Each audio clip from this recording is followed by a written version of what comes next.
Hey y'all, it's your girl Corporate Carolyn, and the workday is over.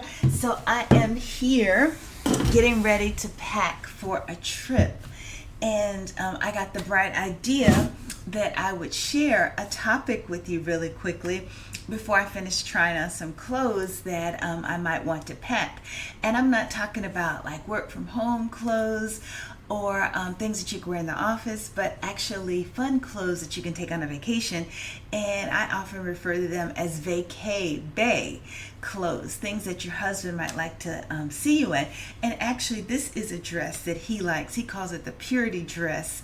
And I don't normally go too many places by myself with these on without him. I normally put on a lower heel with this because it is a little shorter, and like I said, it's one of his favorites, and I wanted to wear it again before it starts to get cool.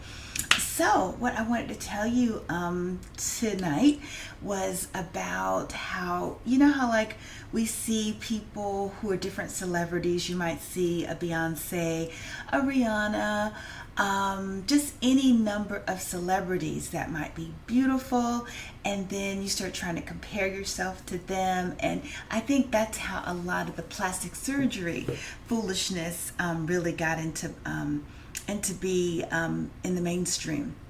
And it's because people are trying to look like other people, and that runs the risk of us not being individuals. And God obviously wanted us to be individuals because he made us all so different, and not too many people look exactly alike. Even some identical twins don't look exactly alike, even though they have the same genetic makeup. But he wants us to be individuals. And so with that said, I think that we should do something that I call be your own kind of fine. Like, I may not be fine like Beyonce, I may not be fine like Rihanna, but I'm fine like a Corporate Carolyn kind of fine that my husband thinks of as being fine. And so if you are your own version of fine, you're going to attract a certain type of man who finds what you have being attractive. And if he does not, then obviously he's not the right man for you. Like a man looking for a really big booty and really big boobs, he's going to be out of luck. And it's funny, a relative once told me, oh, well, my husband likes a big butt. And I was like, that's great. So he should be really happy. But I don't care what your husband likes. Just like I can't say my husband likes a pair of great legs, which is what I have, but it's not what she has. So see, her husband likes the booty she has, and my husband likes the legs that I have and the little booty that I have.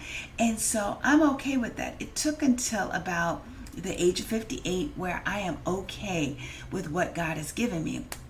And I read a devotional this week where Joyce Meyer was talking about you can spend all of your time trying to improve on things that you are not great at or that are not your strengths, only to become maybe mediocre. Or you can focus on the things that are your strength, that you're a 10 at, and then you can excel and do very well. And so I thought about that, and it relates to your physical appearance as well. If you're so focused on, like, say, doing squats till you're blue in the face, trying to get your booty to be big, and just focused on that. And if God didn't intend for you to have that, you could be like me, doing all those squats, using the booty bands, thinking that it's going to make a big difference, and your butt says, yeah. That's obviously not what God wants for us. And the same thing, like with my calves, they've just been like this ever since I can remember. I've never really done anything. And one day I was in a grocery store and this lady came up to me and she says, you work out, right? And I said, yeah, I do. And she's like, well, what do you do? And I'm all excited. I'm like, well, see, I'm on a treadmill and I'm doing, high interval intensity or high intensity interval training. And then so she says, I don't mean that. What are you doing for your calves? And I said, they just are. I got them for my grandmother. I didn't do anything to develop my calves. They just happened. And then I have one son that has the male version of my calves, and another son whose legs are not, like the same calves that I have. And it's just sometimes it's the luck of the draw. Heredity says, you get a booty, you get a booty, you get a little booty, you get boobs, like D cup. And then another person gets a B cup, and then they breastfeed for a few months, and they lose a little B cup, and they might go to A cup. I actually talked to a gynecologist, my OBGYN, about that, because my boobs went back to an A cup after I nursed my second son. And I'm like, wait a minute, is this my imagination? And she's like, no, it's not. And so I said, that's not fair. Why would I lose the little boobs that I have?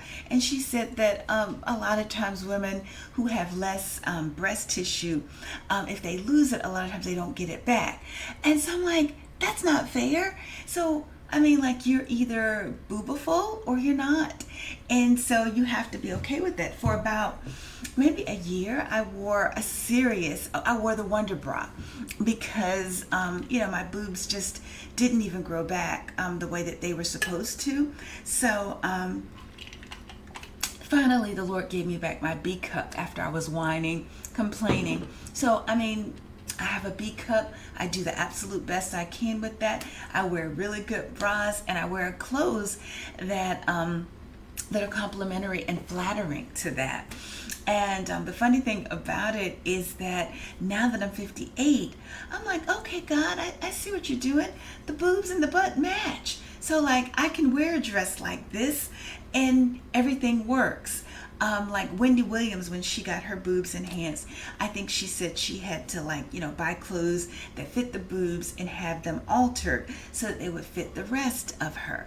And so, I think that that's what you have to do, is get to a point where you're happy with what you have and you find clothes and accessories that rock what you have. Two of the best examples I can think of people like that are Cameron Diaz. When you'd see her in movies, she's not blessed in the booty department or the boob department either, and so you would see her like in Charlie's Angels movies, with her little shorts, and she's shaking her booty, or lack thereof, as some people might want to say, but she's shaking what God gave her, and it's actually cute because you see the confidence that she has with that. And then same thing with Zoe Saldana. I really love her. I loved her in Columbiana, and I think she was flexing her little muscle once, where she was talking about she will go into a party, I guess before she was married, she meant, and that she could pull the best looking guy there because she was so confident in what she had. And men do like confidence, and a lot of times you're thinking that you're like bang, pow, and zoom, and then a woman with lesser equipment comes along and takes your man. So there's no guarantee that just because you have all of that. But if you do have all of that, you play up, the qualities that you have. And you make sure that you wear outfits that are complementary to your particular body style.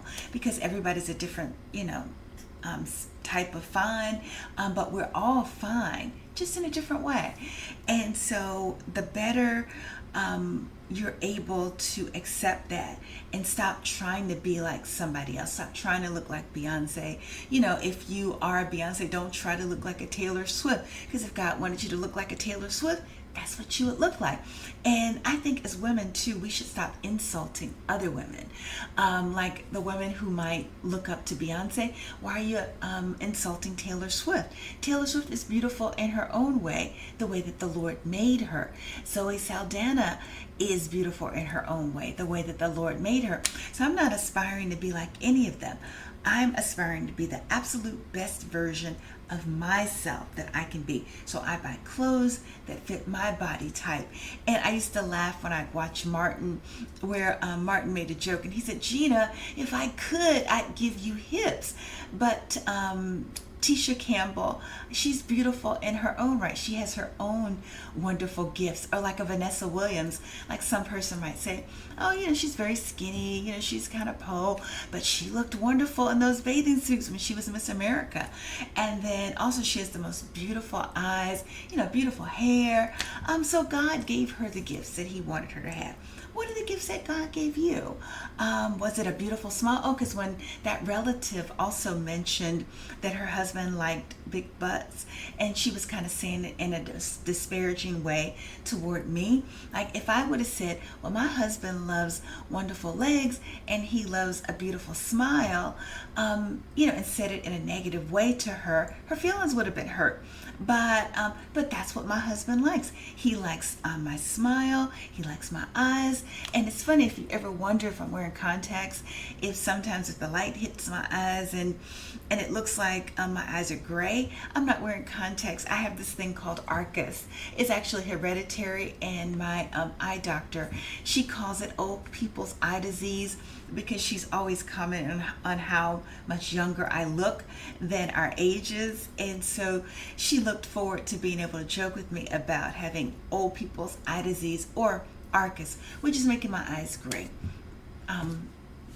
I don't know why, it just is, but my husband loves it. So it's so funny. You really have to get a guy that loves what you have. So he's liking the eyes, he's liking the smile, he likes the legs, and he likes these little feminine dresses. He loves the sundresses. He eats that stuff for lunch.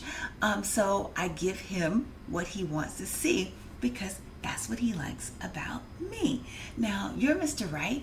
What will he like about you? And how are you accentuating it and playing it up so that people recognize what you're working with? Because you are working with something. You just have to find it, and you have to do your best to preserve it, to take care of it, and to treat it, like the gift that it is. But that's all I had to say. And I'm actually sleepy.